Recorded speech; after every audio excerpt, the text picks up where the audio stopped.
আজকে আমরা আছি দ্য ফার্মার্স বিডি ঢাকার ব্রাঞ্চে এবং আমাদের সাথে আছে দ্য ফার্মার্স বিডির কর্ণধার এসকে জ্যোতি সাহেব।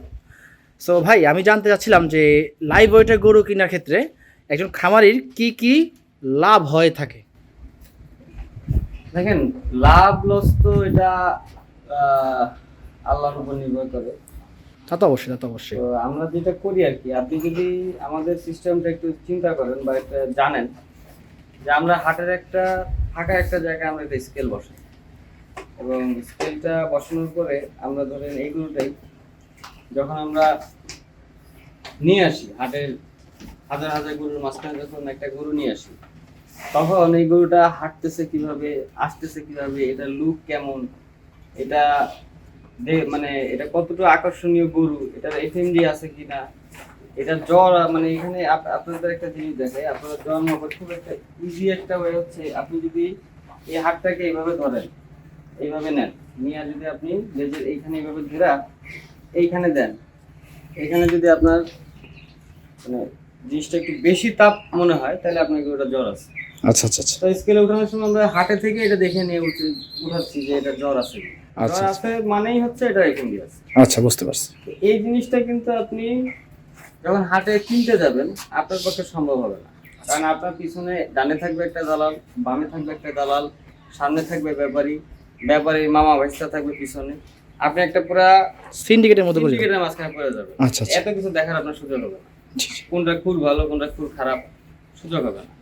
আমরা লাইভ স্কুলে কিনতে গেলে আমরা এই বেনিফিটটা অটোমেটিকলি চলে আসে, জিনিসটা একদম পুরো সলিড ক্যাচ করা যায় যে না এগুলোটা ঠিক আছে, সব ঠিকঠাক আছে। এবং আপনার এরকম বেশ কিছু সুবিধা আসলে লাইব্রেরি কিনে নেওয়া যায়।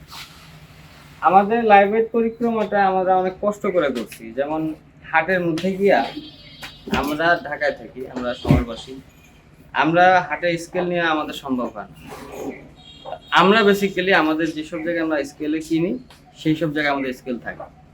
সেই স্কেল থেকে আমরা যখন প্রথম দিকে যখন আমরা স্কেল নিয়ে হাটে যেতাম, আমাদের অনেক কষ্ট হচ্ছে মানুষদের বোঝাইতে, মানুষদের ব্যাপারীদের বোঝাইতে, যারা বিক্রেতা তাদের বোঝায়। এখন এমন একটা সিচুয়েশন হচ্ছে যে আমরা একটা কর্নার যদি স্কেল নিয়ে দাঁড়ায় থাকি, অটোমেটিকলি গরু আসে, যেটা আমরা পছন্দ করতেছি সেটা নিতেছি, যেটা পছন্দ করতেছি না সেটা সে দিতেছে না।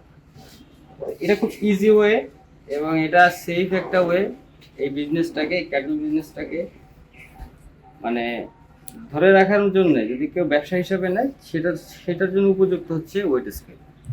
ওয়েট স্কেল ছাড়া যদি কেউ বলে যে আমি পারবো, হ্যাঁ সে পারতে পারে, পারাটার ধরনটা একটু অন্যরকম। আপনি এই গরুটা কিনছেন 1,20,000 টাকা দিয়ে, এই সেম ওয়েটের গরুটাই কিনছেন 1,30,000 টাকা দিয়ে। আপনার এই 10,000 টাকা, ধরেন এই গরুটার দাম 20,000 টাকাই আছে, এই গরুটার দামও তো 20,000 টাকা আছে, এটা তো আপনার 10,000 টাকা বাড়তি দেওয়ার দরকার না। 10,000 টাকা যখন আপনি বাড়তি দিতেছেন, তখন এই গরুটার এই যে দুইটা গরু যে ক্রেতা কিনবে তার কাছে যে করতেছে, তখন ওই ক্রেতাটা দেখতেছে যে আপনার দাম বেশি। আপনার দাম বেশি হওয়ার কারণে আপনার ক্রেতার উপর প্রেশার পড়তেছে, ক্রেতার এসে মার্কেটে বলতেছে যে প্রোডাক্টের দাম বেশি, আপনার মার্কেটে আপনি অটোমেটিক ডাউন করে ফেলতেছেন। এই যে এত দরকার নেই, আমরা সুবিধা দিচ্ছি, আপনার সুবিধা নেন, ব্যবসাটাকে ইজি করেন, ইজি ওয়েতে ব্যবসা করেন, অনেকদিন ধরে করতে পারবেন, ব্যবসার লংজিভিটি অনেক বাড়বে, ব্যবসার সিস্টেম অনেক আপডেট হবে, আপনিও শান্তি পাবেন, জিনিসটা সবার কাছে উপযুক্ত হবে। যে শিক্ষিত লোক একদিন প্রথম নামছে হাটে, সেও কিনতে পারবে, সেও জিততে পারবে, আপনিও পারবেন। আস্তে আস্তে আমাদের এই ট্রেডিশনগুলো চেঞ্জ করতে হবে। জি। আচ্ছা, ঠিক আছে ভাই, আপনাকে অনেক ধন্যবাদ আমাকে সংবাদ দেওয়ার জন্য। আল্লাহ হাফেজ।